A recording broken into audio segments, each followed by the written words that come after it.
Live from Las Vegas, Nevada, it's theCUBE at IBM Edge 2014. Brought to you by IBM.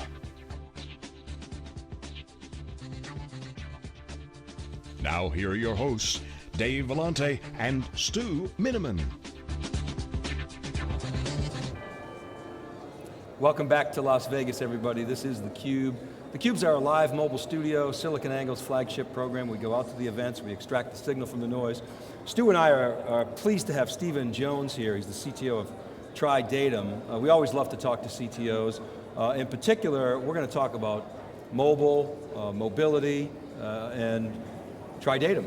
Stephen, welcome to theCUBE. Thank you. So tell us about TriDatum. What do you guys do? You're sort of this hybrid firm, but take us through what you guys are all about. So we help our customers rethink the conventional ways of doing things, refine what exists, and then help them to transition to this concept of always on productivity by helping them mobilize not only their workforces, but also their workloads.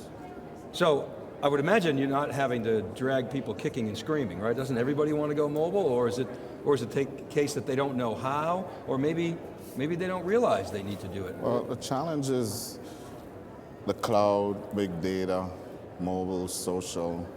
They're all buzzwords. They're not products. There are technologies behind them. And from what we're seeing, people don't really care about technologies as much anymore. They're more looking for functionalities, capabilities. So, you're not going to hear somebody ask, can I buy mobile from you, or can I buy the cloud from you? It's more of a, what can you do to address the issues that I have from a functionality or capability perspective? And then I don't really care what you use to deliver. Obviously it's technology, but I'm not really concerned about who it comes from, where it lives, in many cases. Are you discerning patterns or clear patterns for requirements and ideal outcomes, or is it all over the place? No, I think it's very clear. There are a couple of things to me that are very clear. One, the definition of a user is changing. It's no longer just a person. It's now also the line of business applications. And they all want access to data. And the way they go about getting access to this data in an always-on type 24/7 productivity manner, mobility, which is also being redefined. It's not just the device, it's the workloads. So how do I shift this workload here to accommodate X, Y, or Z, or whether it be a disaster or a temporary requirement for running reports once a month or whatever the case may be.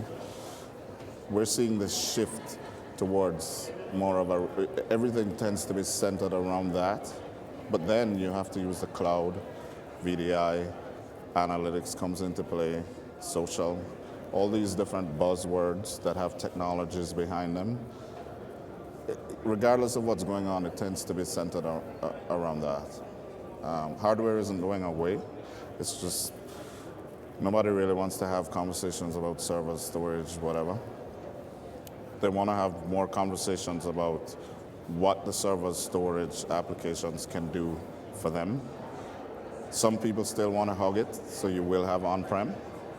But a lot of people are trying to move those workloads somewhere else so that they can enable this capability or functionality that they're trying to.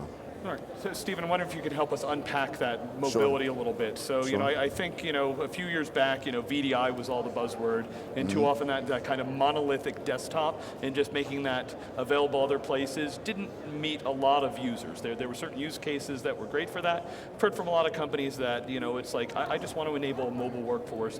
Maybe I really need kind of an enterprise version of the App Store.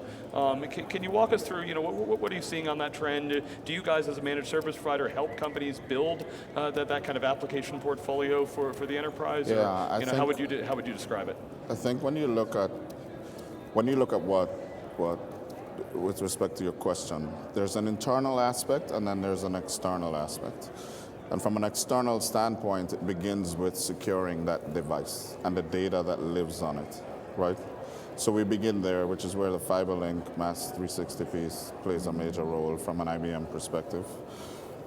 Then people want to either deliver the desktop in a virtual manner or the application in a virtual manner. And you're correct in that VDI didn't catch on the way it should have in the past. The primary reason was the cost, the hard cost. We could all justify soft costs, but it was hard to justify the hard costs. But technologies have come along now to where we can deduplicate at a higher level, which now allows us to push more or less down to the block. I can get far more efficient, so I can now drive down up to 95% of my storage requirements, which means VDI now becomes affordable. So I think you're going to see it's going to re-energize, because that virtualization of the desktop and app is a part of the puzzle. And then the concept of a private Dropbox. I mean, we want to secure the data that lives there, but we also need to share. Not just what's in the cloud or however that's defined, I will say off-prem, but also connecting to our on-prem or current investments in the NAS infrastructures. How do we now bring them together to deliver this concept of a private Dropbox? I think rounds out the external side. Okay, so if I hear you right, you're saying, VDI, due to the latest advances in things like flash and storage efficiency and dedupe, that storage might have been holding us back from a cost perspective, but you expect to see some significant growth there. Yes, and let me clarify, not dedupe at the block, dedupe higher up the stack, more in memory. Okay. So once I have to send it to storage, if I'm going to dedupe there, it's going to be cost prohibitive anyway. Question from the crowd here, Stu and Stephen. What is a company's greatest struggle in going mobile? This is from GP Stu. I think it's twofold. I think the first lies in the confidence with respect to security. Unless you're able to now deliver BYOD, or whatever the new acronym is, unless you're able to deliver in a way where you can subscribe and unsubscribe devices, which now allows me to essentially create containers on these devices that my data lives in. So if a device is lost or you're fired or for whatever reason I need to remove my content, it's secured in my corporate container, which now means secure the issues, perceived issues with respect to security are now manageable. Secondly, I think ultimately it's about accessing data and the ability to share in a private manner access to this data, either by the user being a person or a user being a line of business application. The ability to deliver that is the second biggest inhibitor, I think. So what are you doing at Edge? Why IBM Edge? What's your reason for coming here? So when I looked at launching TriDatum, it was very clear to me that the days of you partnering with multiple people, major vendors, those days are over. You had to pick one. And it came down to HP and IBM for me. And in my opinion, IBM was less confused than HP.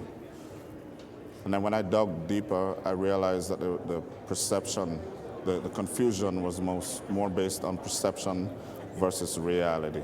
I think they're very clear on where they're going with respect to software, enabling the software-defined world that we're moving towards. But with every change comes a lot of confusion, right? So we selected IBM because I think based on their strategic acquisitions, their development, they're starting to do things themselves again. In my opinion, IBM was the best choice. So as a result, we participate in just about everything IBM does. I'm here I was a part of a panel this morning, and I'm doing a couple other things as well. Okay, so it's not so much of a storage angle, it's more of an adjacency with mobility and bring your own devices. And well, it's all of the above. Yeah. I mean, the servers, storage, networking, it doesn't go away. Software defined, all it does is help break the barriers, break down the silos, makes it easier for us to connect things, but they're still interrelated. So you have to be involved in the full ecosystem. So do you think we're going to have, put your crystal ball out, break your crystal ball up, to put the telescope on. Do you think we're going to have software-defined silos, or will we actually be able to achieve interoperability with all this software-defined mean? Yes and yes. Yes and yes? I think, yeah. I think it will be, we have a better chance of getting there. And definitely from a technology standpoint, it's possible. From a political standpoint, maybe not so much. We'll see. But from a technology standpoint, absolutely. Yeah. So Stephen, one of the biggest challenges I think IT's faced with this whole mobility is kind of the, what the user wants and what they're doing with stealth IT. You mentioned like Dropbox and the like, versus what IT can deliver. What are you seeing at the customers you're working with? Is IT stepping up to the plate? Are they actually delivering this, or are they telling people still it's going to take us 6 to 12 months to deploy this? What are you seeing in the field? I'm seeing a mixture. I think there's still some IT folks that want to hug and hold and maintain control when the business is asking for them to now transition themselves to become more of an enabler for, right? So deliver to us these service, the IT as a service, which is where I think everybody will go, but obviously for various reasons it's not moving as quick as it should, but it has to get there. So Steve, you're part mobile catalyst, change agent, partner, and also part managed service provider. Mm-hmm.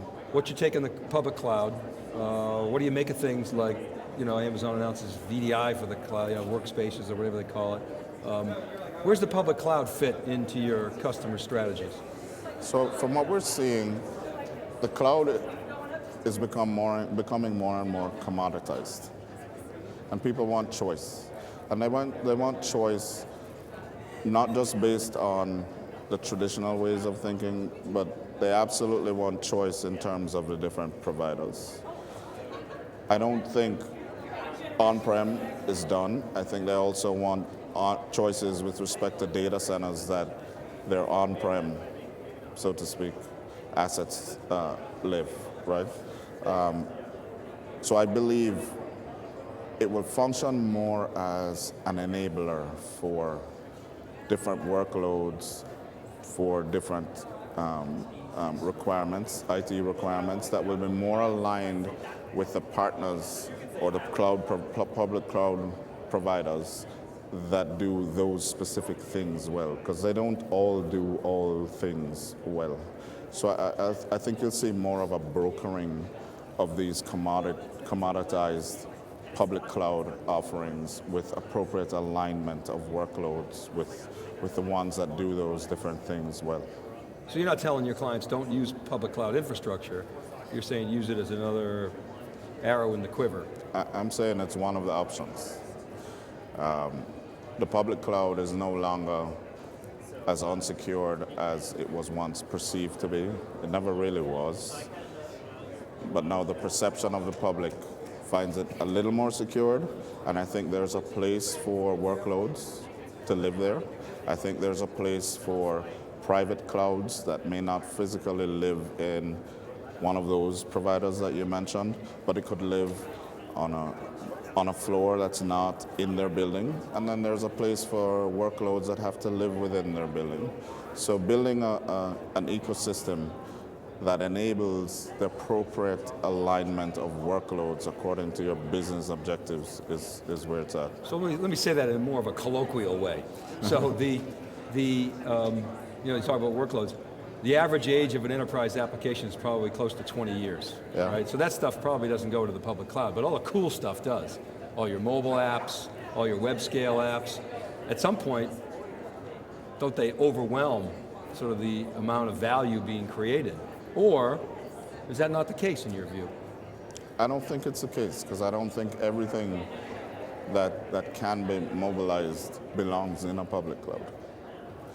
And there's some people Some do belong in the public cloud, but the decision makers just can't wrap their heads around the fact that it can live in the public But it's cloud. not reasons for security, as you said before. What is it? What's the decision point for a customer to stay on premise with those sort of mobile apps or other apps? I think it's perception of security, not the reality of security. Yeah. One, there's still some people that want to own and have full control. Comfort level. Exactly. Besides that, there's really no other. No real reason. difference. Yeah. Okay. Yeah. So, but there is a reality of flexibility. By flexibility, I mean in terms of the choices that you have with security in the public cloud. Yes. Right. Here it is. Well, Yeah. can I change that? No. Can I change that? Exactly. No. Yeah. So for the workloads that require the ability to change that, Yeah. and the answer is Then- no, then it doesn't belong there. But there may be another cloud provider that says yes, you can. So maybe that workload can live there. All right, Stephen, we got to leave it there. Thanks very much for coming on theCUBE. It was great to meet you. And I Thank you appreciate very your much. time and your perspectives. All right, keep it right there, everybody. Stu and I will be back with our next guest. We're live from IBM Edge in Las Vegas. This is theCUBE. We'll be right back.